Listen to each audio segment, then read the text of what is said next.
como hemos dicho, cómo reportar el potencial de licuación y las posibles medidas de mitigación en un estudio geotécnico. Vamos entonces a ver qué ocurre acá.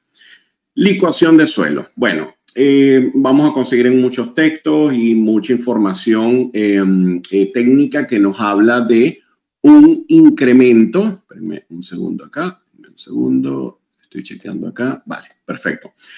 Vamos a tener un incremento de presión de poros en el terreno. Típicamente esto se produce por vibraciones. En este caso hago énfasis a la acción sísmica. Sin embargo, es interesante porque el fenómeno de licuación de manera incipiente o a pocas magnitudes puede darse por otros mecanismos de vibración también. Pero el día de hoy voy a hacer especial énfasis a la acción sísmica. ¿Esto qué hace? Bueno, produce una reducción de los esfuerzos efectivos y si se reducen notablemente los esfuerzos efectivos, ellos pueden llegar a ser muy bajos o incluso nulos en el caso más extremo y esto afectaría directamente a lo que es la resistencia al cortante del terreno. Vamos a verlo en este diagrama. Fíjense, tengo un diagrama acá donde hemos trazado un plano imaginario, un plano A. En ese plano hay unos puntos de contacto entre partículas. El contacto entre partículas produce unas tensiones normales. En función de las tensiones normales aparecen entonces unos esfuerzos cortantes. Si yo quisiese obtener el esfuerzo total en esta línea, bueno, yo haría una sumatoria de pesos unitarios del terreno con su respectiva altura para tener un esfuerzo total aplicado sobre dicho punto de estudio, el punto que estemos analizando.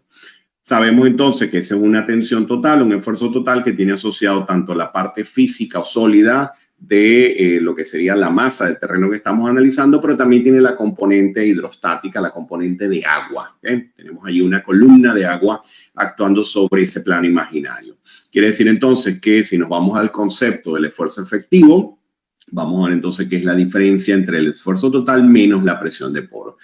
Perfecto, según el criterio de Mohr-Coulomb, podemos establecer entonces que la resistencia al cortante varía según el múltiplo de ese esfuerzo efectivo por la tangente del ángulo de fricción interna. Y algunos pudiesen decir, ¿y dónde está la cohesión? Porque según Coulomb esto sumaría más la cohesión.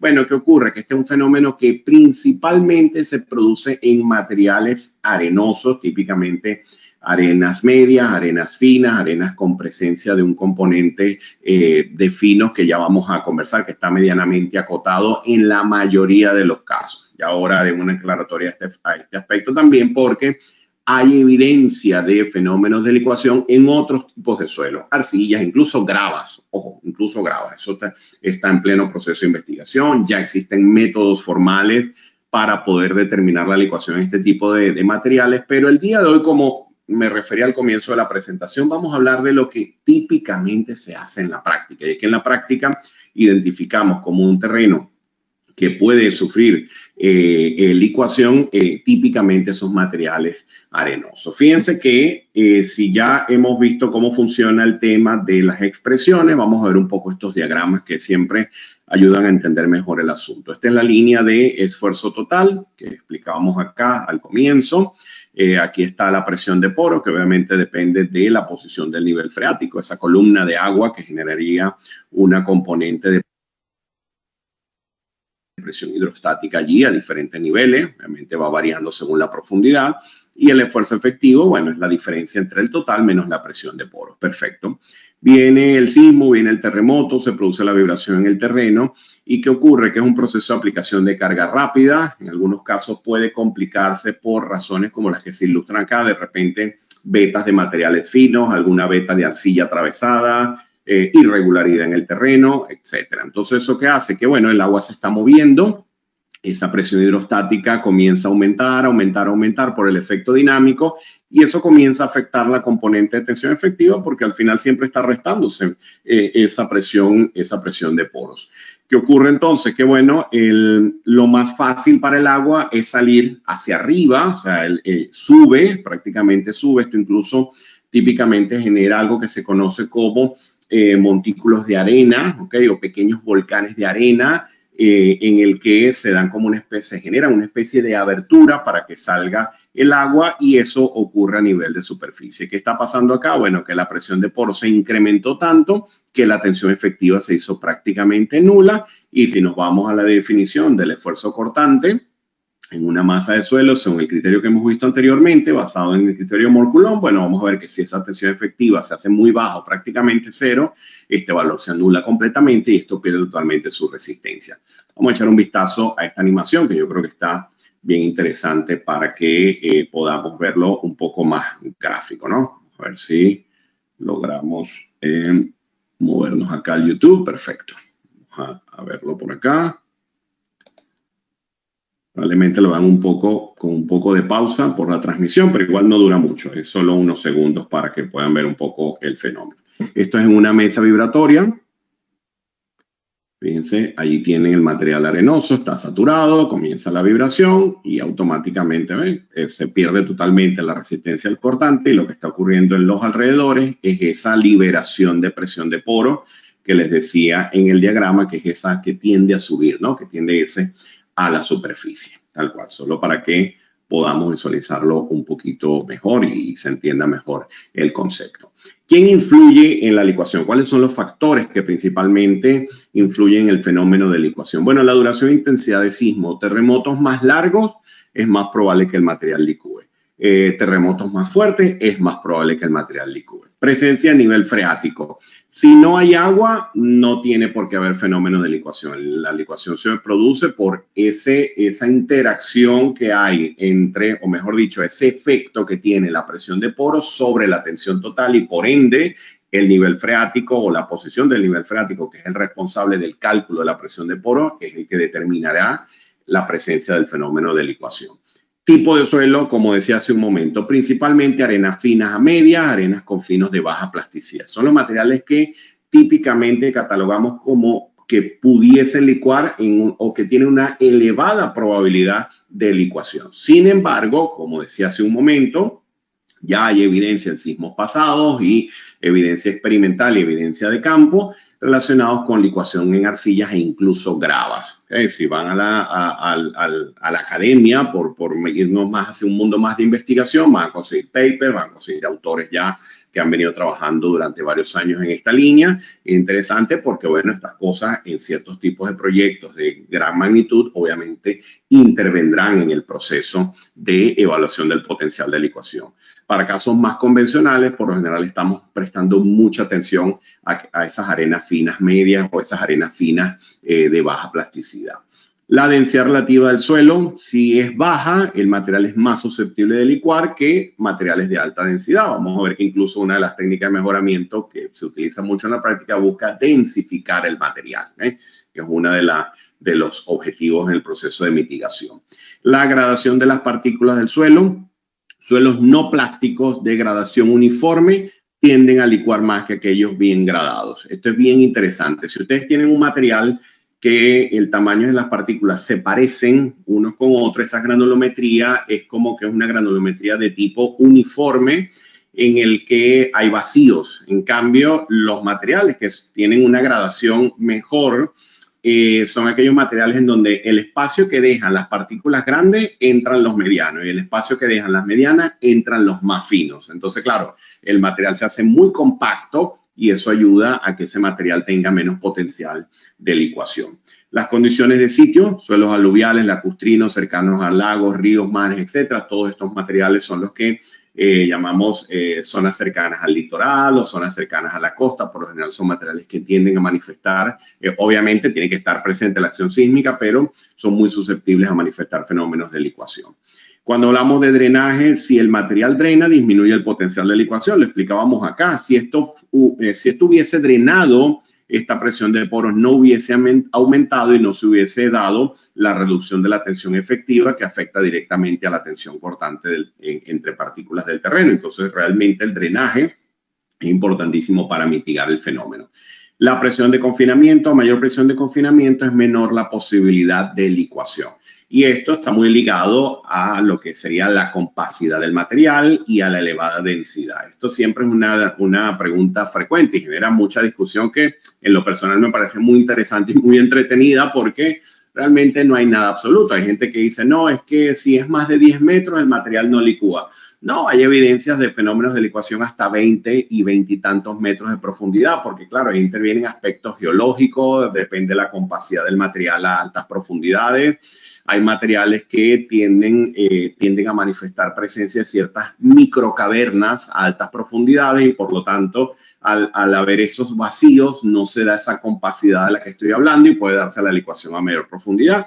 Pero si hablamos de los casos más comunes, los más convencionales, a mayor profundidad, en teoría hay una mayor densidad, hay un mayor confinamiento y por lo tanto se reduce la posibilidad del fenómeno de licuación. Cuando hablamos de forma de partícula, los materiales que tienen partículas más redondeadas tienden a licuar más que los de partículas angulares. También está muy relacionado con el aspecto granulométrico del material que estamos analizando, ¿okay? Para que lo tengamos en cuenta. Entonces, fíjense que hay algunos criterios, hay algunos métodos preliminares para empezar a decir cosas. Estos procedimientos, por favor, esto no se recomienda como criterio de decisión definitivo, están mencionados en algunos códigos, en algunos estándares internacionales, funcionan muy bien. Yo en lo personal he tenido la oportunidad de materiales que son licuables, contrastarlo con los métodos preliminares y contrastan muy bien en ciertos casos, pero hay otros casos donde no. Entonces hay que tener mucho cuidado con esto. Pero estos criterios son bien interesantes porque se basan en una data que tenemos fácil del laboratorio. Necesitamos granulometría y límites de consistencia. Entonces está, por ejemplo, el criterio chino. Está el criterio del US Army y hay otros por allí, pero estos dos son muy sonados, son muy comunes en la práctica y bueno, fíjense, aquí está un poco la representación de lo que les decía a nivel granulométrico, ¿no? Un material bien graduado, fíjense, tiene esta forma en donde, claro, es como que tengo todos los tamaños en el suelo, entonces eso hace que ese material sea más compacto. Pero fíjense esta granulometría, fíjense esta, por ejemplo, es como que tengo estos tamaños, pero no tengo tamaños medios. Eso también puede ser un material que puede tener potencial de licuación importante. Y los uniformes son materiales en donde fíjense que gobierna este tamaño. Entonces, esas partículas cuesta más que adquieran esa condición de compacidad que les decía hace un momento. Pero el método que se puede decir que es el método universal para, llamémoslo, determinar la posibilidad de licuación mediante un factor de seguridad es el método de Sid e Idris, que es del año 71. Este método es un método que permite, utilizando una metodología relativamente fácil, llegar a un factor de seguridad. Obviamente, esto es lo que les decía al comienzo, obviamente la licuación tiene asociado la probabilidad de ocurrencia de un terremoto, hay una magnitud sísmica asociada, hay un estudio de amenaza asociado, hay una respuesta geotécnica del sitio en particular, hay un comportamiento estructural. Claro, hay tantos factores acá que obviamente decir que estos métodos son la solución al problema de saber si licuó o no, sería cometer un error de interpretación, porque realmente, como siempre conversamos en muchas discusiones de estas sesiones, en estos programas de formación con Álvaro y otros profesores,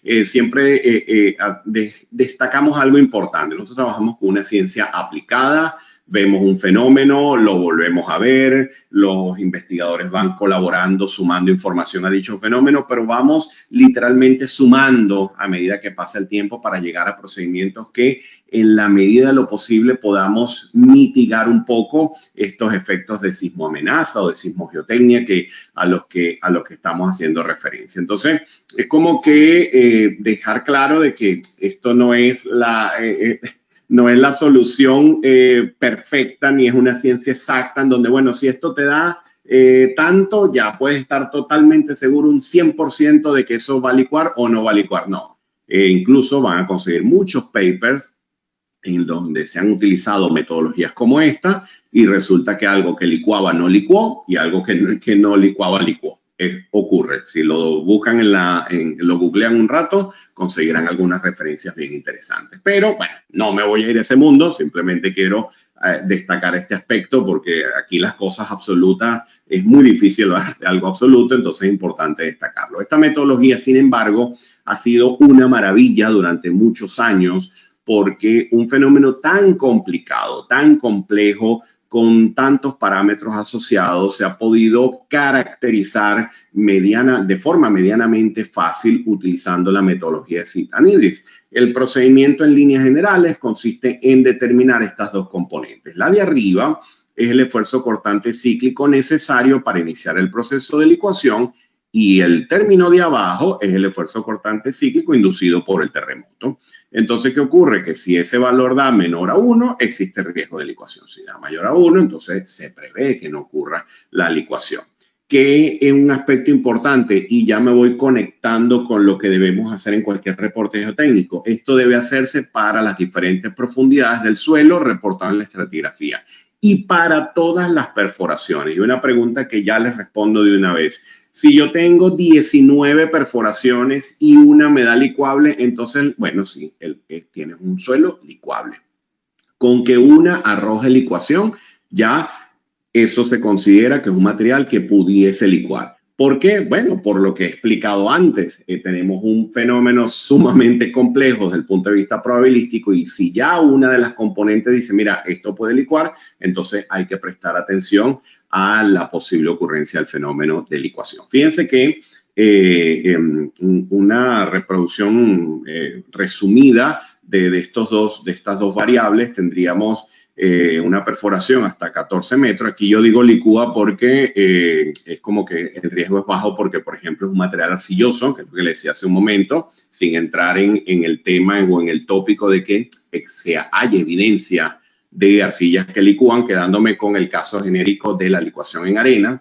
Bueno, fíjense que tenemos acá los esfuerzos cortantes cíclicos para que se inicie la licuación y los esfuerzos cortantes que induce el terremoto, y con eso fíjense que en una representación típica, estos primeros 4 metros sería un caso de potencial de licuación. En este caso, fíjense, el factor de seguridad es menor que 1, esto es potencialmente licuable o sí, existe riesgo de licuación en esos primeros 4 metros. Y ya a partir de los 5 metros, por las características del terreno, por que el peso unitario es más elevado, porque hay una mayor densidad, un mejor comportamiento desde el punto de vista de densidad relativa, bueno, el factor de seguridad es mayor, entonces se reduce el riesgo de licuación. Una forma que recomiendo utilizar para representar esto, obviamente aparte de la tabla, de los valores, de los números, es utilizar diagramas como estos. Estos son bien ilustrativos para poder identificar en un proyecto. Aquí lo vemos pequeñito y pareciese que es redundante, pero si tenemos mucha información, mucha data, muchas perforaciones, estas gráficas ayudan muchísimo a entender lo que está pasando en cada zona, en cada perforación en particular, desde el punto de vista del factor de seguridad contra la profundidad. Entonces, esto permite entender un poco esa metodología clásica, genérica, que se ha utilizado durante un montón de años para estimar el potencial de licuación. Pero esa metodología ha venido evolucionando. Han habido varios ajustes. Ojo, han habido un montón de ajustes, pero menciono unos importantes. Hubo un ajuste importante en el año 2005, otro en el año 2008 y más recientemente el método de Boulanger e Idris del año 2014 se considera como el método actual, por llamarlo de alguna forma. Está incorporado en ciertas herramientas de cálculo, ya les voy a mostrar una. Existe un documento que reproduce fehacientemente el procedimiento que acá presento de manera más resumida. Pueden ir al paper, el paper es de acceso gratuito, lo pueden descargar en la web sin mayor inconveniente y pueden determinar el potencial de licuación basado en data SPT y CPT. Ojo, esto parte de la misma metodología de Sid and Idris del año 71 que ha evolucionado a esta metodología del año 2014. Incluso dentro de este programa de formación revisamos el método del 71, que todavía se usa en muchos proyectos, que no pasa nada, que hay proyectistas que todavía lo manejan en muchas evaluaciones. Revisamos una pequeña variante del año 2008, que es importante destacar. Si me da tiempo se las muestro en esta presentación. Y luego la del 2014, que es esta que les muestro, que además hay unas comparativas con una herramienta de cálculo que ya les voy a mostrar. Entonces, fíjense, lo más importante de esta metodología es que fíjense que el tratamiento del factor de seguridad sigue el mismo enfoque. ¿Okay? Hay una razón de esfuerzo cíclico y hay un esfuerzo cíclico que induce el terremoto o un esfuerzo que produce el terremoto. Fíjense que este primer término, el término de arriba, estaría asociado a esa resistencia a la licuación, y el término de abajo estaría asociado al esfuerzo cíclico que produce el terremoto en cuestión. Pero lo que ha venido cambiando, lo que ha venido variando, es que ya ahora en esta metodología se habla de una componente nueva que no estaba indicado en la metodología de los años 70 de Ziff-Idris, que es el concepto de las arenas limpias. Este concepto de las arenas limpias, arena limpia equivalente, está bien interesante porque lo que hace la metodología es como que evidenciar el efecto producido tal cual por el componente arenoso de la masa de suelo. Fíjense que para ello el procedimiento exige trabajar con el N160, que se obtiene de multiplicar el N60 por un valor C sub N. Aquí he puesto de forma genérica la expresión de Liao y Whitman, que se usa mucho para este tipo de análisis. Sin embargo, en la metodología formal, van a ver que hay un exponente M acá que se calcula de forma más precisa. Y luego, fíjense que el N160 de arenas limpias se obtendría de ese valor que hemos calculado previamente más un coeficiente de variación. Y lo interesante es que ese coeficiente de variación depende de la fracción fina del suelo, del contenido de finos. Entonces, podemos utilizar expresiones como esta, que están reproducidas acá en esta gráfica. Estoy hablando, obviamente, de ensayos SPT, pero recuérdense que la metodología también me permite aplicar la metodología para ensayos CPT, e incluso la herramienta que les voy a mostrar tiene otra metodología del año 2013, en donde podemos hacer también una estimación de licuación basada en velocidades de onda de corte, que también es interesante para contrastar contra lo que obtenemos en los métodos mediante ensayos de penetración. Y fíjense entonces que un aspecto interesante es que la resistencia, lo que sería la resistencia cíclica que evaluamos acá en la expresión, parte de una ecuación que originalmente se propuso en los años 70 por Ziff-Idris, que es un valor de resistencia cíclica de referencia. En ese caso se habla de un sismo con una magnitud igual a 7.5. Y siempre surge la pregunta, pero 7.5, no, donde yo vivo puede ser mucho menos. Otros pueden decir, no, incluso yo debería chequearlo para una resistencia cíclica de referencia mayor. Bueno, no hay problema porque tal cual la metodología lo que permite es partir de la resistencia cíclica de referencia, que fue la que se utilizó en la metodología original, según la data original de campo y según las validaciones que se aplicaron. Y luego, mediante un proceso numérico, obviamente basado en experiencia de campo que se ha venido calibrando con el pasar de los años, se llega a una razón de resistencia cíclica modificada según el terremoto, según la magnitud sísmica que deseemos incorporar. Es decir, yo parto de una magnitud de 7.5, pero luego puedo irme a 6, 6.5, 6.9, 7.2, lo que ustedes quieran. Y hay un procedimiento para poder hacer ese ajuste y llegar al número que está acá en la parte superior de la expresión. Otro aspecto interesante a destacar, que es algo muy clásico y siempre me gusta mencionarlo, me parece un aspecto bien interesante, es que fíjense que esa razón de esfuerzo cíclico que induce el terremoto proviene de esta expresión. Este valor que está acá es la tensión vertical efectiva, que ya todos saben calcular, incluso se las mostraba hace un momento en la evidencia del fenómeno, pero fíjense que este cortante cíclico que induce el terremoto proviene de estimar el esfuerzo asociado al 65% del esfuerzo máximo. Y por lo general lo que hacemos para estimar ese esfuerzo máximo es partir de valores de la SU0. Ojo, si tenemos un análisis de respuesta sísmica de sitio es maravilloso, porque si tenemos esa información yo puedo ya utilizar la data que viene el análisis de respuesta sísmica de sitio y de una vez trabajo con información fidedigna ya de un estudio mucho más profundo. Pero en los casos más convencionales partimos de un ASU0 y este valor de 0.65 equivaldría a trabajar con el 65% de esa máxima. Y eso es interesante porque la gente dice, ¿de dónde sale ese valor? Bueno, esto es muy interesante porque en muchos papers se ha dicho que ese 65% del esfuerzo cortante cíclico máximo fue algo que propusieron Ziff-Idris en los 70 y literalmente dicho por los autores en esa época era como que, bueno, a ver cómo va esto, ¿no? Era como que, bueno, partimos de este valor de referencia y bueno, en los años se irá ajustando. Y otros autores, otros investigadores, muchos años después han dicho es que funciona de maravilla, funciona bastante bien. tengan en cuenta que ustedes pueden decir, mira, yo no quiero trabajar con 0.65, yo quiero trabajar con 0.8. Ah, bueno, ok, un diseño más exigente, estás trabajando con el 80% de la máxima.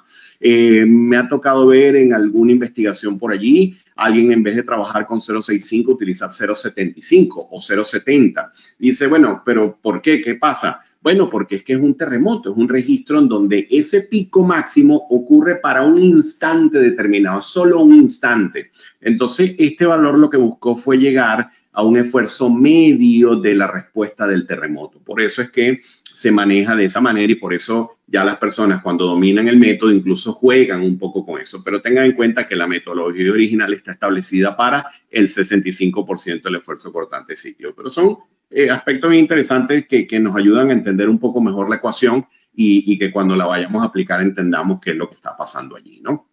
Entonces, bueno, eso es a grandes rasgos cómo funciona la metodología. Antes de hablar de mitigación, les muestro por acá. Fíjense, este es uno de los documentos que se utiliza a lo largo del programa. Este es el método de Sid and Idris del año 71. Lo interesante es que esta documentación, bueno, obviamente hay un tratamiento teórico inicial, hay unas definiciones de concepto, aquí está la explicación de las gráficas, pero se los comento porque estos documentos tienen explicación mediante vídeo, es decir, a lo largo del contenido, el documento ustedes lo descargan, pero existe un video explicativo de todo el documento. Es como que yo lo voy, no leyendo, porque obviamente tampoco es un audiolibro, pero voy explicando cada componente del documento, de manera que se entienda el paso a paso. Entonces, en este documento en particular se explica paso a paso cómo calcular, en este en particular, la metodología de Sid and Idris, ¿no? Vamos paso a paso, las tablas originales, los factores originales, todo el procedimiento paso a paso para llegar finalmente. Vamos a ir bajando. Fíjense, aquí está el CSUR para el terremoto de referencia 7.5. Luego está el valor ajustado. Fíjense, está toda la información para finalmente llegar a los factores de seguridad. Este es el ejemplo que les mostraba hace un momento en la presentación. Esta es una de las primeras cosas que hay que entender cómo funciona, ver cómo se aplica, porque es el método original, es el método clásico. Hay que entender cómo se trabaja y la lógica de lo que hemos conversado hasta ahora para así luego pasar al de Boulanger, que vamos a verlo por acá. Fíjense, lo revisamos. También tiene su contenido teórico inicial, sus comentarios. Estaba incluso la referencia a los criterios estos preliminares que les mencionaba hace un momento. Y aquí está la metodología. Entonces, esta metodología parte como probablemente toda la audiencia típicamente inicia los análisis de nuestras hojas Excel con las que partimos a reproducir todas esta metodología. Por ejemplo, este es un Excel que reproduce todo el paper del profesor Boulanger para el caso de la aplicación de la metodología basado en ensayos SPT. Pero aquí está explicado paso a paso. Está cada uno de los pasos de la metodología que les he dicho anteriormente. Está todo bien detalladito, con números. Yo lo voy explicando en el programa, obviamente, como les digo, mediante un video voy explicando cada una de las celdas, cada una de las ecuaciones. Voy haciendo algunos comentarios como los que he hecho hasta ahora acá. Y bueno, se revisa todo paso a paso. Pero vamos a hacer algo interesante. Yo llego acá y digo, bueno, aquí está el factor de seguridad para una profundidad de 1.8 metros, según las características de este proyecto, y nos da un factor de 0,548, que es este que está acá. Esto que dice acá NA son, por ejemplo, en esta primera parte es porque el nivel freático arranca acá, empieza en esta línea, por eso se considera que simplemente el primer estrato no es susceptible de sufrir licuación. Y estos son unas vetas de material en donde no se prevé que ocurra el fenómeno. Pero tras aplicar la metodología en este estrato en particular, utilizando el concepto de las arenas limpias y esto que hemos dicho anteriormente, bueno, llegamos a esta tabla de valores en donde fíjense que se reproduce la metodología tal cual. Este valor de 0,548 sería el factor de seguridad que hemos obtenido acá y lo mismo se hace para cada una de las profundidades. Y recuérdense, esto tengo que hacerlo para todas las perforaciones. Bueno, existe una herramienta que desarrolla la casa. Vamos a mostrárselos acá para que lo conozcan.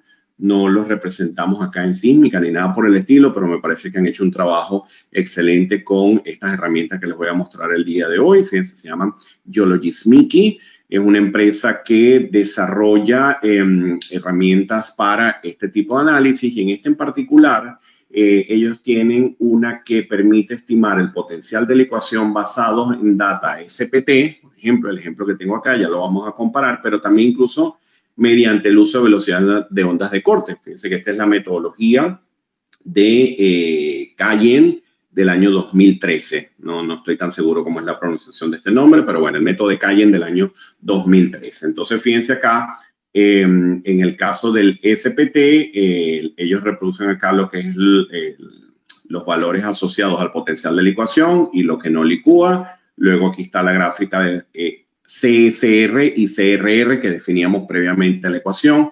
Y hay otra información adicional que pueden obtener en el reporte. El reporte que arroja es bien interesante, muy bonito realmente, está muy bueno para incorporarlo a los reportes porque además, claro, te da toda la data, da toda la referencia, toda la metodología que se está utilizando, ¿verdad? Que ayuda a hacer esto muy rápido porque esto que está acá yo puedo ir generándolo por perforaciones, por puntos de registro, puntos de perforación. Entonces yo simplemente doy acá unas características del proyecto, doy mi nombre acá con el alcance del mismo, y si me vengo acá a los cálculos, fíjense, puedo dar entonces hasta parámetros de determinación de lateral spread, si tengo deformación lateral, ya les voy a mostrar uno donde podemos visualizar incluso esas deformaciones, que acá lo he hecho solo en vertical para ilustrar un poco los ejemplos. Y en el input está mi data de entrada, serían los datos de entrada para los cálculos, y bueno, ya como les decía luego, el tema de los reportes. Entonces todo esto lo pueden ir obviamente calibrar, lo pueden ir revisando y bueno,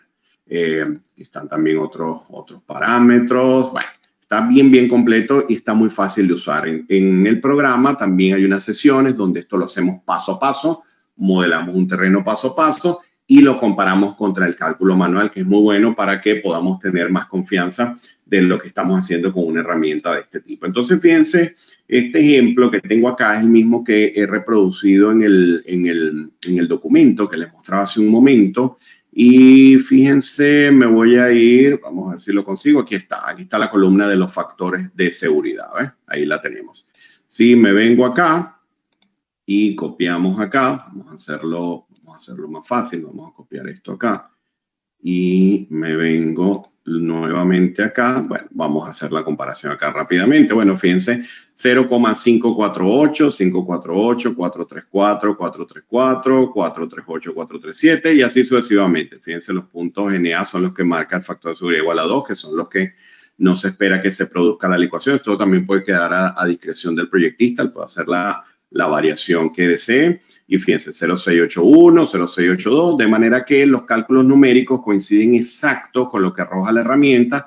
Bueno, porque tampoco es que estamos haciendo magia, simplemente que internamente la metodología que tiene, ¿cuál es? La de Boulanger e Idris del año 2014, que es la que proviene de nuestro Excel que hemos reproducido a partir del paper. Pero está interesante porque ya luego, si ustedes utilizan el método manual y quieren agilizar los cálculos en el futuro para sus proyectos, bueno, ustedes van sumando acá registro de perforación y van cargando puntos de estudio y obviamente una herramienta como esta les da información adicional. Pero si por el contrario se quieren quedar con su Excel, igual ya tienen validado que esta herramienta, que también tiene muy buena validación internacional, funciona bien y se acopla bastante bien los resultados que se reportan contra el método original.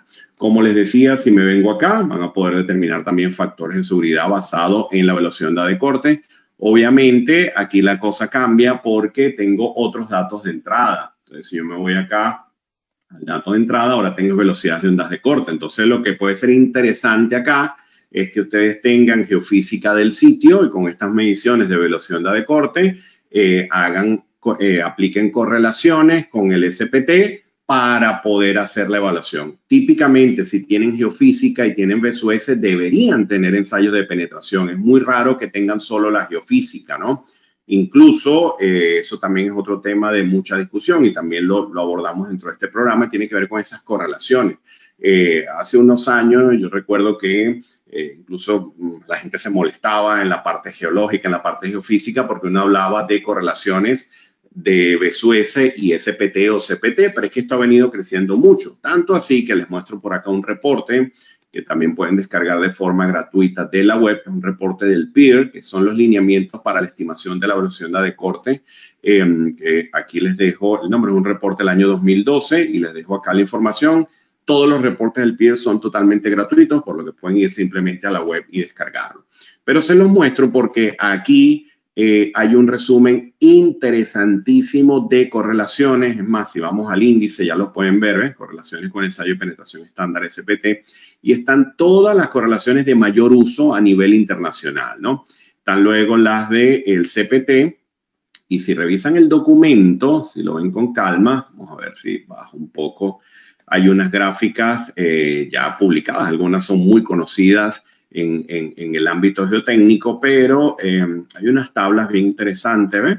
Hay unas tablas donde está la corrección con la fuente, pero además hay comentarios relacionados a la correlación. Mira, esto aplica más para suelos finos, más para suelos arenosos, más para suelos mezclados de tal forma y en función de el aspecto geológico, si son materiales de formación geológica más reciente o más antigua. Entonces, claro, está bien interesante porque les permitiría a ustedes calibrar esas correlaciones entre BSUS y N60 y allí es donde de repente, para efectos de proyecto, ustedes pudiesen jugar un poco con esta información del BSUS versus los valores de SPT que puedan obtener de campo del SPT o del CPT para hacer las comparativas.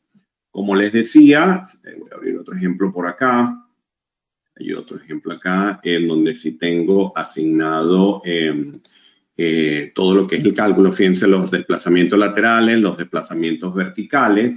Y fíjense que si yo pido acá este análisis paramétrico, tengo incluso gráficas de asientos para rangos de aceleración. En este caso, por ejemplo, me estoy moviendo de 0.05 a 0.5.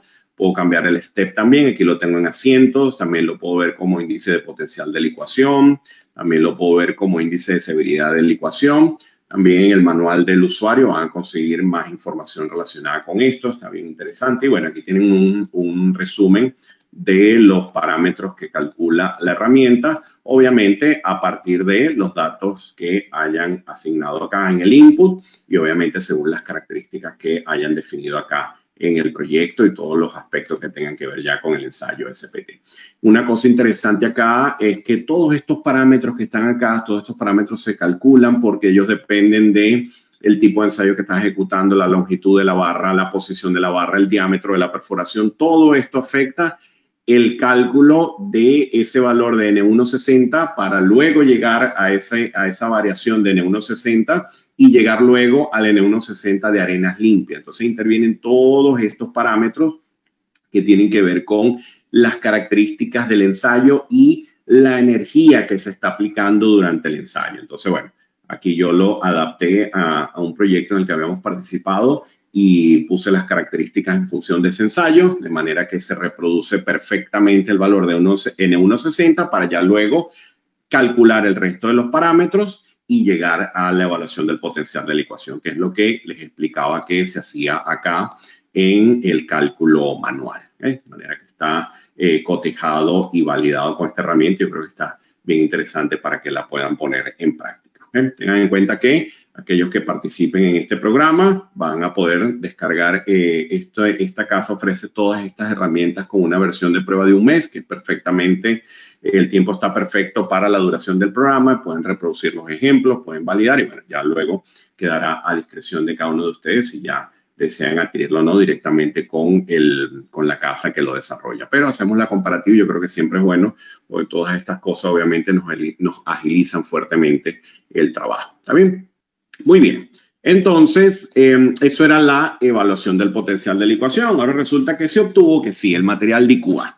El material es licuable, ahora hay que hacer algo. Entonces, bueno, voy a mencionar acá, insisto, algunas recomendaciones, algunos lineamientos, algunos métodos utilizados en la práctica.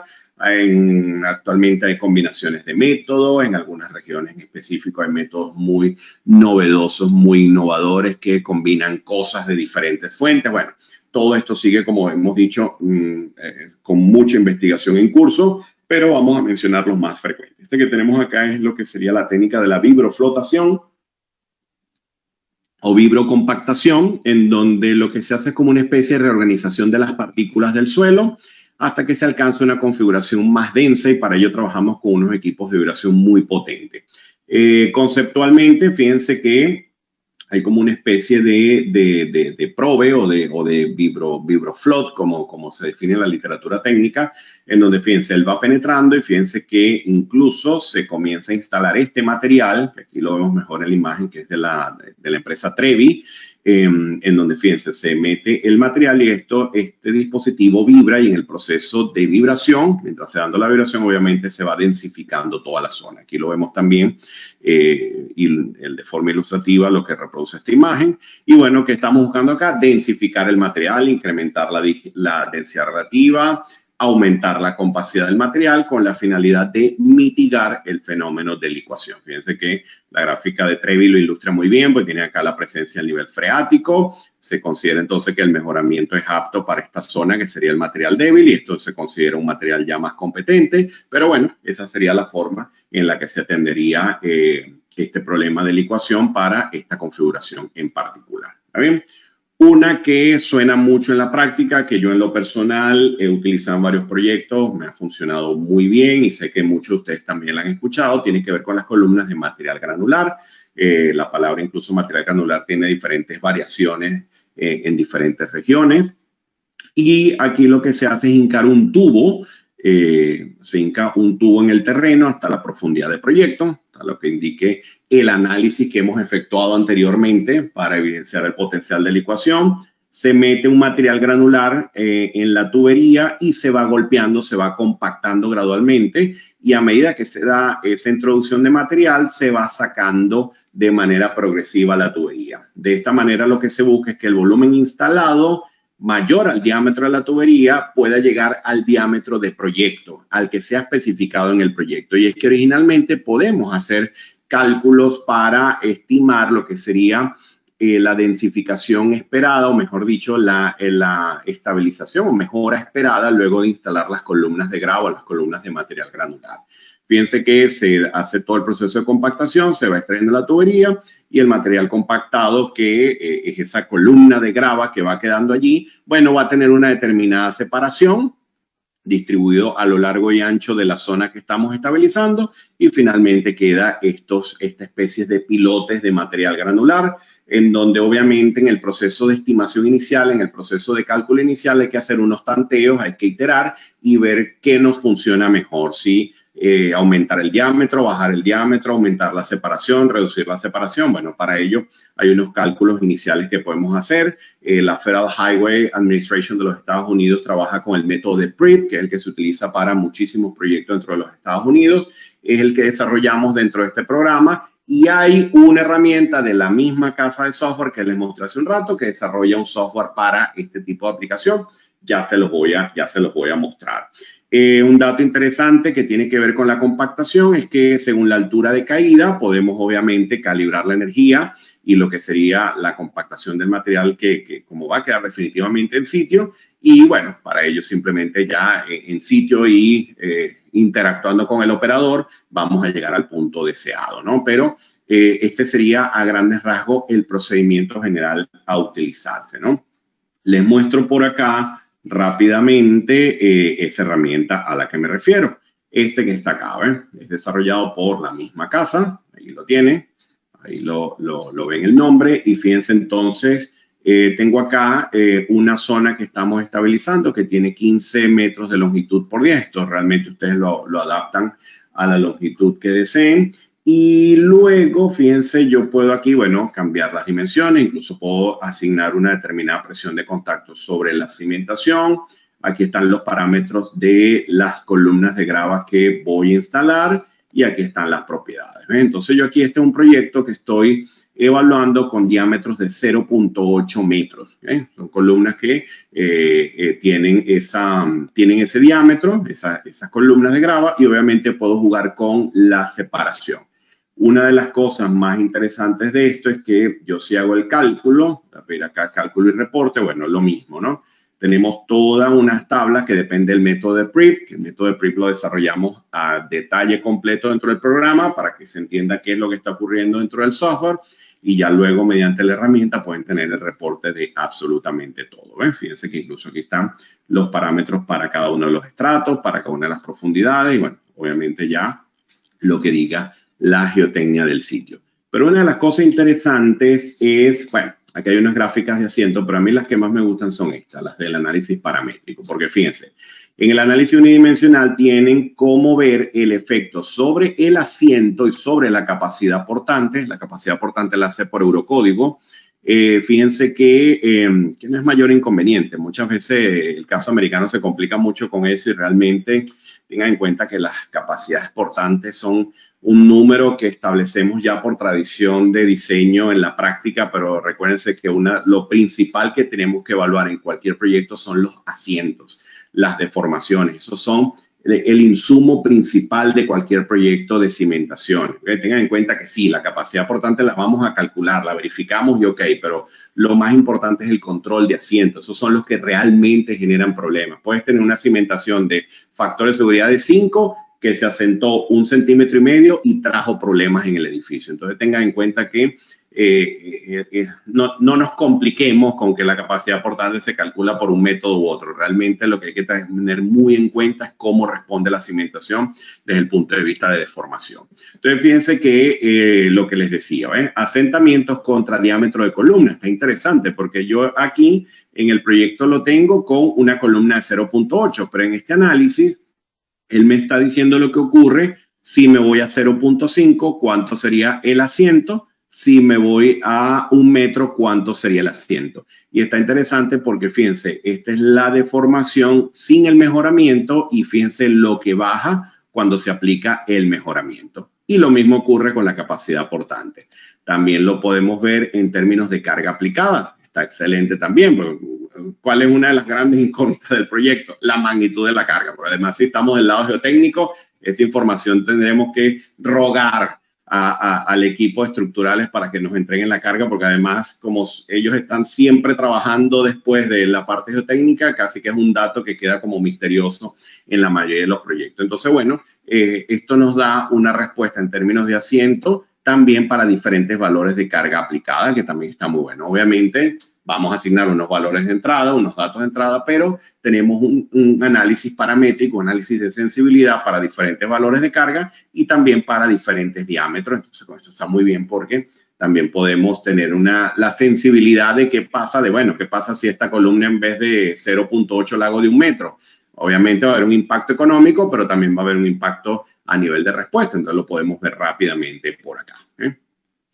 Y hay un análisis en 2 dimensiones que, bueno, realmente no es tan cómodo de ilustrar como el anterior. El otro es mucho más fácil, pero también ayuda mucho a ver el comportamiento de toda la cimentación como un todo. Lo podemos ver como asientos, también lo podemos ver como capacidad portante, incluso podemos acotar estas distancias para las zonas que nos interesen. Entonces, está bien interesante porque, bueno, es una aplicación práctica y directa después de haber determinado el potencial de licuación de un material para vaciar esto automáticamente en nuestro reporte geotécnico. Y fíjense que, igual que el caso anterior, lo deja todo bien detalladito y ya lo que nos queda es hacer una buena explicación de la geología, una buena justificación de todo lo que está ocurriendo allí a nivel de características del proyecto y ya, bueno, obviamente tenemos algo que nos ayuda un poco con los cálculos. ¿Está bien? Muy bien.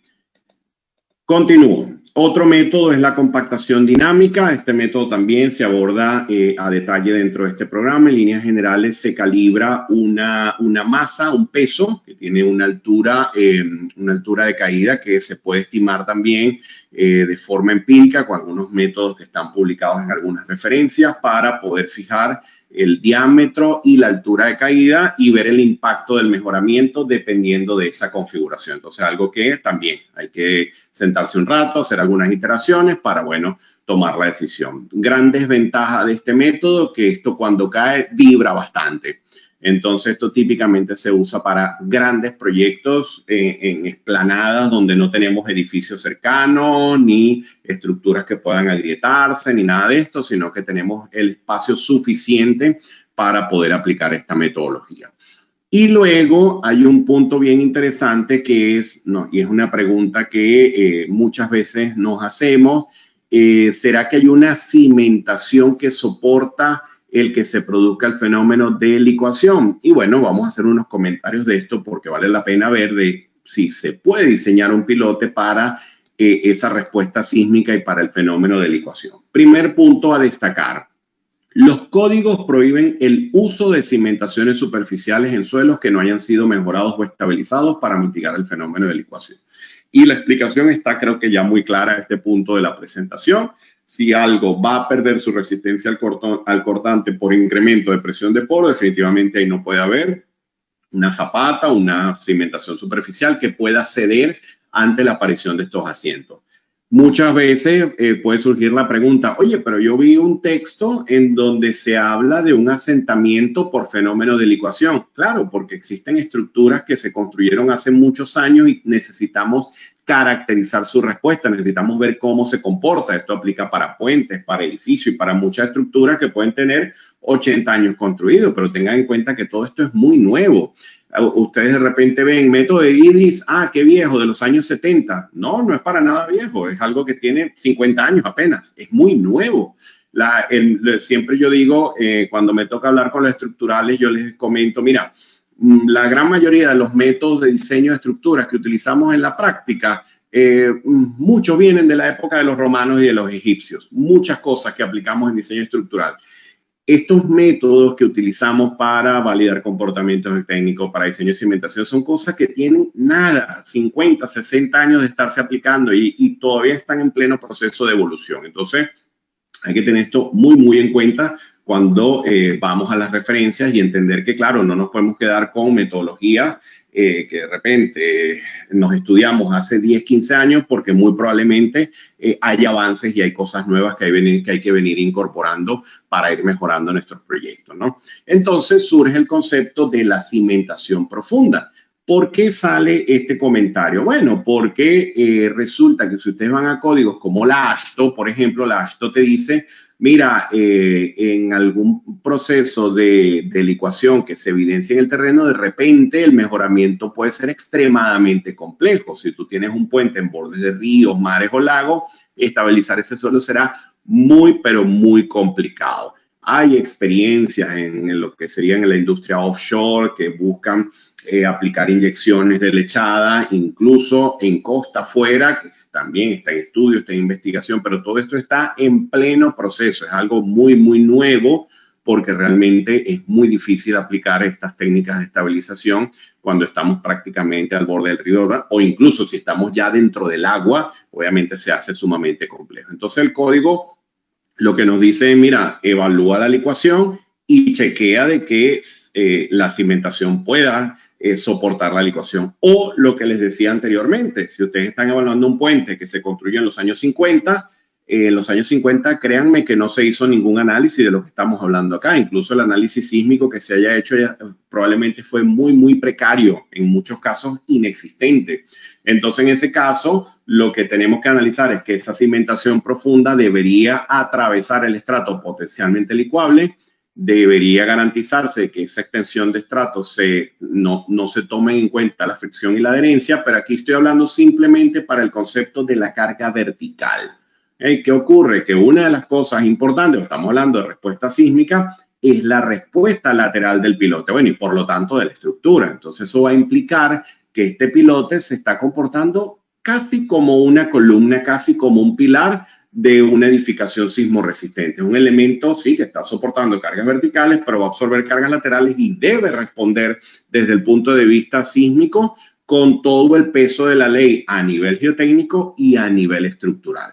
¿Por qué decimos eso? Bueno, porque ya esto nos lo han enseñado terremotos pasados, terremotos famosos, como los que les indico acá, que ya todos ustedes conocen, donde se habla de daños estructurales y pérdidas de resistencia lateral por efectos inerciales, por desplazamientos importantes, incluso, fíjense, deformaciones laterales que afectan directamente a la estructura, tableros de puentes que cayeron en su momento por fenómenos de licuación, fallos en la cabeza del pilote, lo que sería la unión del pilote con el cabezal por el cambio brusco de rigidez, porque de repente no había ningún soporte lateral acá, o incluso, bien interesante, los cambios de rigidez entre un material rígido y un material suelto, que esto origina acá concentración de tensiones de cortante y momentos flectores que para los que el piloto de repente no fue diseñado. Entonces ya eso se aprendió en terremotos pasados y por eso es muy importante tomar en cuenta esos casos en particular. ¿Por qué digo en particular? Bueno, porque nuestro objetivo debería ser aplicar una técnica de mitigación, una técnica de estabilización. Esta opción de los pilotes en suelos licuables debería ser lo último que se decida para este tipo de proyectos en particulares, como les mencionaba acá, en aquellos donde el mejoramiento realmente sea extremadamente complejo por las razones que les indicaba, ¿no? Puentes a borde de ríos, mares, lagos, etcétera, donde realmente se hace muy difícil o la evaluación de la estructura existente. Pero si tenemos un terreno y vamos a construir algo nuevo, nuestra solución debería ser evidenciar el potencial o calcular la probabilidad de licuación con la metodología que les he indicado, o si ya dominan una de las más avanzadas, aplicar cualquiera de estos otros procedimientos y luego pensar en alguna de estas estrategias de estabilización que hemos discutido antes. ¿Okay? Vibroflotación, columnas de grava, compactación dinámica. Hay veces que la licuación también se da muy superficial, entonces también puede ser un reemplazo del material que sea potencialmente licuable. Pero la opción de los pilotes debería ser algo muy específico de ciertos tipos de proyectos porque además tiene una complejidad importante. Y es que cuando el pilote responde ante la acción sísmica, yo tengo que tener muy bien caracterizados los espesores de los estratos que licúan y los que no licúan, las resistencias a la penetración, dependiendo de la data que esté utilizando, SPT, CPT, la que sea. La velocidad de onda de corte, porque obviamente eso me va a hablar de rigidez del depósito, de rigidez del material como tal. Los módulos de cortante, bueno, están ligados a la respuesta al cortante ante los efectos, la relación de cortante y deformaciones por cortes del terreno. Obviamente eso nos habla de resistencia y de comportamiento. La aceleración máxima del terreno, porque a partir de ahí calibro esos esfuerzos cortantes que induce el terremoto. Pero fíjense, ya vamos a conceptos que tienen que ver mucho con la respuesta sísmica del sitio, como el periodo del terreno, el periodo del sismo, que es algo que ya entra en el ámbito de la respuesta sísmica de sitio, el amortiguamiento. Todos estos factores participan en la respuesta sísmica de cualquier pilote. Imagínense si incorporamos el efecto de la licuación. Se hace sumamente complejo y por eso les decía al comienzo de la presentación, mi objetivo acá es darle un procedimiento que podamos utilizar desde el punto de vista práctico en nuestros proyectos, en nuestros reportes geotécnicos. Hago mediante los métodos determinísticos, evidencio el potencial de licuación, hago mi análisis en todas las perforaciones, reporto los factores de seguridad, veo entonces cuál es la solución de mitigación más apropiada y a partir de allí entonces emito recomendaciones. Ese es el deber ser en cualquier proyecto convencional. Si ya el proyecto sale de lo convencional y entramos a esto que les estoy mencionando acá, van a requerir mucha data, mucha información adicional para poder hacer estos análisis. Fíjense que como referencia a los puntos anteriores, cualquier suelo, cualquier material, desde el punto de vista de frecuencia natural de vibración, lo podremos caracterizar mediante expresiones como esta que está acá. Este BSUS es la velocidad de corte que obtienen en el ensayo geofísico, la geofísica que hayan desarrollado. Y H es el espesor. Esto te daría la frecuencia del depósito, la frecuencia fundamental del depósito. Si quieres el periodo, trabajas con el inverso y listo. Ahora bien, ¿por qué hacemos esa caracterización? Bueno, porque vamos a tener una estructura que va a responder desde el punto de vista dinámico y ya se entiende, ya se sabe que sobre ese pilote van a manifestarse efectos inerciales y efectos cinemáticos. Los efectos inerciales están totalmente vinculados a la respuesta estructural. Tiene que ver con la carga inercial de la superestructura. Y los efectos cinemáticos, véanlo como ese proceso de choque de onda sísmica sobre el sistema suelo-cimentación que originó como una incoherencia, como una dispersión de ondas allí. Y eso se traduce en efectos cinemáticos que utilizamos otros procedimientos en el ámbito de la interacción sobre la estructura para poder caracterizarlos. Típicamente pueden producir reducción de la componente sísmica sobre la edificación, pero es un efecto cinemático que participa conjuntamente con el efecto inercial. Para que tengan una idea, en la parte superior del pilote, más o menos 8 veces el diámetro, donde se manifiestan los efectos inerciales. Ya más profundo, entre 12 y 15 veces el diámetro del pilote, donde se dan los efectos cinemáticos.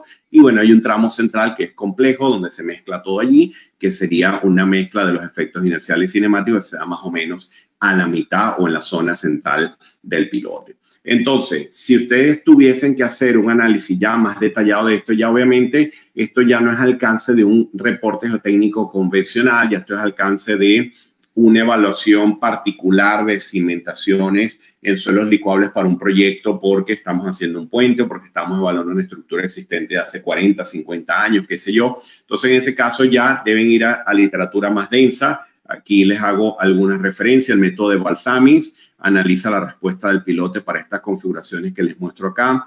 El método de Poulos yo lo utilizo, me parece un método bien interesante que toma en cuenta, para aplicar esta metodología se deben tomar en cuenta estos parámetros que les indicaba por acá.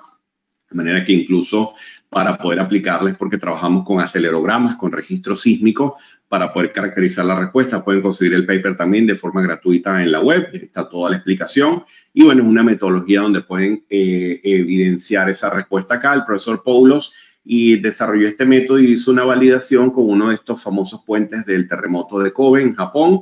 Y bueno, los resultados que obtuvo se cotejan bastante bien con la data de campo, por lo que es un método que a mí en lo personal además me parece muy elegante de aplicar, pero ojo, exige información. O sea, si no tenemos información, realmente es muy complejo hacer este tipo de análisis. Entonces, antes de mostrarle un poco la forma de reporte, les muestro otra cosa que también se hace en la práctica cuando decimos, bueno, yo quiero ver cómo responde un piloto en un material licuable. Bueno, hay una alternativa relativamente sencilla con la herramienta LPILE.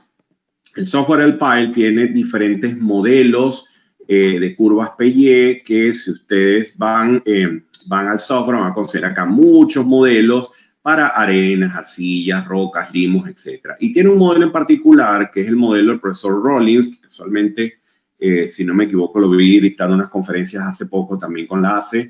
El profesor Rollins tiene una metodología para calcular la respuesta de arenas licuables que está incorporado en el PILE. Entonces está interesante porque para que tengan muy claro el efecto del piloto en suelo licuable y lo delicado que es esto, fíjense, les muestro este análisis que vamos a empezar por un caso convencional, caso de arenas convencionales.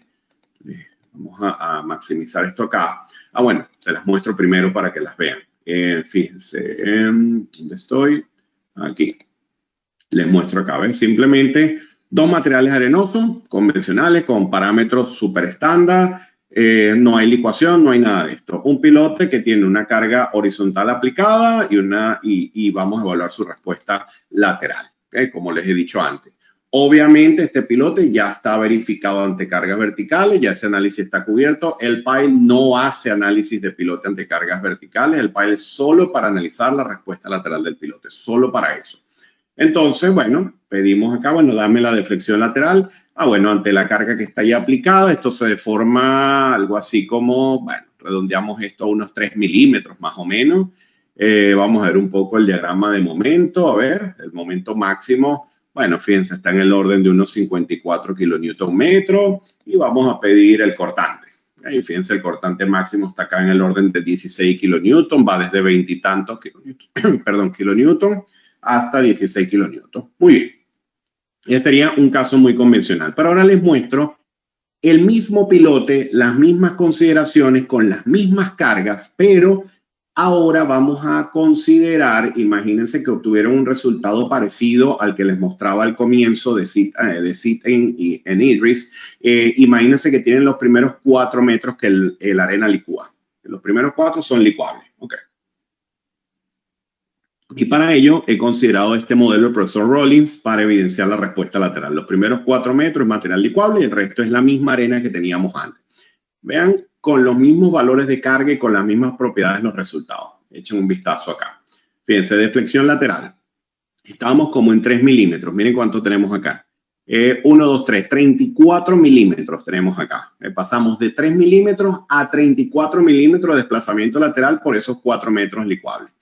Vamos a ver qué más tenemos acá. Momento flector. Miren el valor a donde aumentó.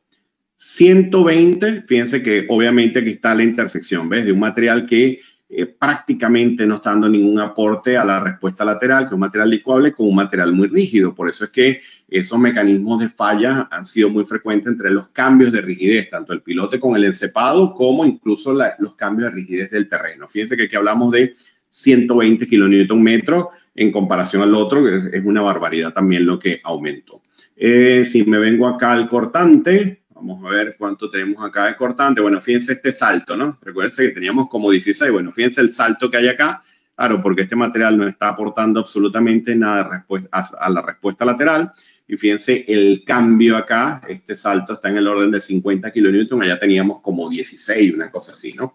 Entonces, bueno, eso es una de las cosas que uno puede hacer para, de forma inicial, para evidenciar la respuesta, pero ya luego que esté bien caracterizada el fenómeno sísmico y la respuesta sísmica, sí, mi recomendación es ir a métodos más formales como los que les indico acá, que ojo, cuando digo formal, no es porque estén incorporados los códigos se libran un poco de esto, porque estas son cosas que como están en pleno proceso de investigación, el código no tiene cómo decir aplique tal cosa, no, realmente lo que te dice es evalúe que el pilote funcione de darse el fenómeno de licuación y trasladan totalmente la responsabilidad al proyectista. Entonces, por eso hay que tener mucho cuidado con soluciones empíricas para casos tan delicados como ese que les menciono. Pero que ya en cualquier reporte técnico ya podemos emitir comentarios y decir cosas según los comentarios y todo esto que hemos discutido hasta ahora. Les muestro por acá rápidamente un estudio técnico en el que participamos hace unos años, simplemente para que vean la estructura de lo que debería tener como mínimo, ojo, como mínimo, porque de repente algunos en la audiencia me dicen, no, los míos quedan mucho más completos. Excelente. Simplemente como mínimo, porque el problema es lo que comentaba al inicio de la sesión el profesor Álvaro. Hay mucha deficiencia en este aspecto en particular, donde hay cosas que ni siquiera están dichas.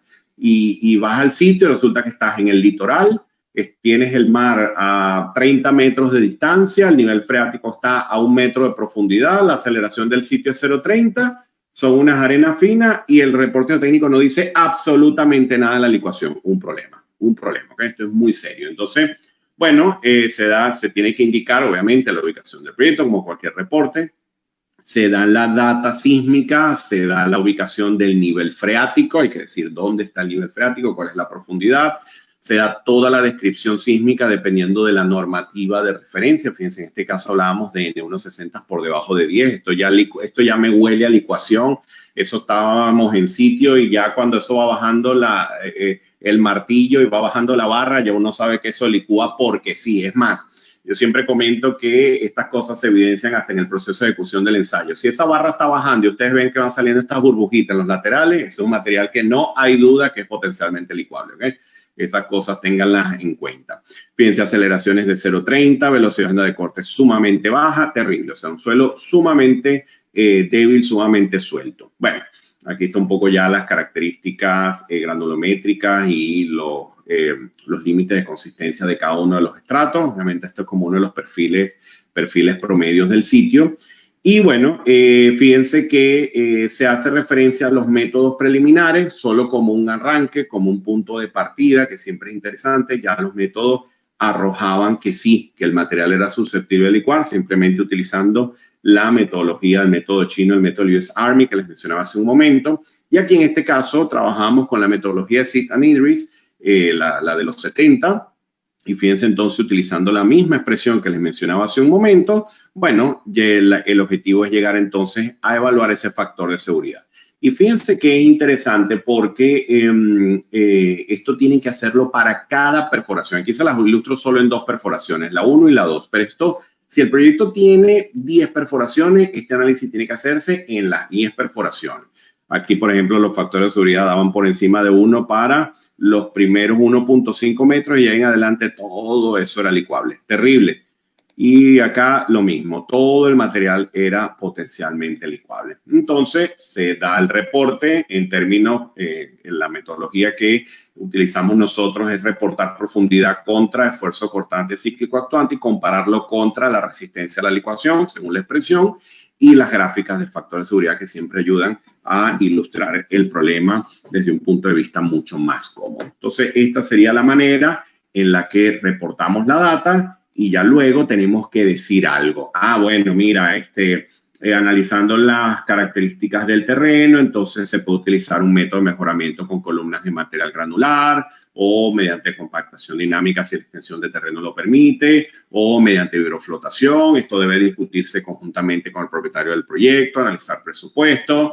Probablemente el geotécnico en este punto diga, sí, pero es que yo no incluí en mi presupuesto este montón de trabajo. Sí, vivo en el mismo mundo de ustedes y sé a lo que se refiere. En ese caso puede haber una nota aclaratoria que diga, bueno, mira, hagamos algo. Yo te hago una propuesta, te digo primero si el material es potencialmente licuable o no, que es una responsabilidad del ingeniero a cargo del estudio geotécnico. Y ya luego la técnica de estabilización se pueden emitir unos comentarios para luego de repente hacer una extensión del presupuesto, porque obviamente el ingeniero geotécnico puede tener una idea inicial de que el material licúe, pero no estará totalmente seguro hasta que aplique alguna de las metodologías que hemos visto hasta ahora. Entonces puede decir, mira, para diseñar la técnica de estabilización o de mejoramiento más adecuada, entonces se sugiere hacer una extensión del presente alcance técnico y económico. Entonces, bueno, pasamos a una siguiente fase en donde se comienzan a discutir estas posibles soluciones. ¿Okay? Esa sería la forma en la que atenderíamos el problema de licuación y ya vamos participando en el procedimiento de selección de lo que sería la medida de mitigación del fenómeno. ¿Está bien? Entonces, bueno, señores, eso es lo que tenía preparado para ustedes el día de hoy. Como les decía al inicio de la presentación, este alcance que hemos visto el día de hoy forma parte de este programa de formación que inicia el 10 de septiembre.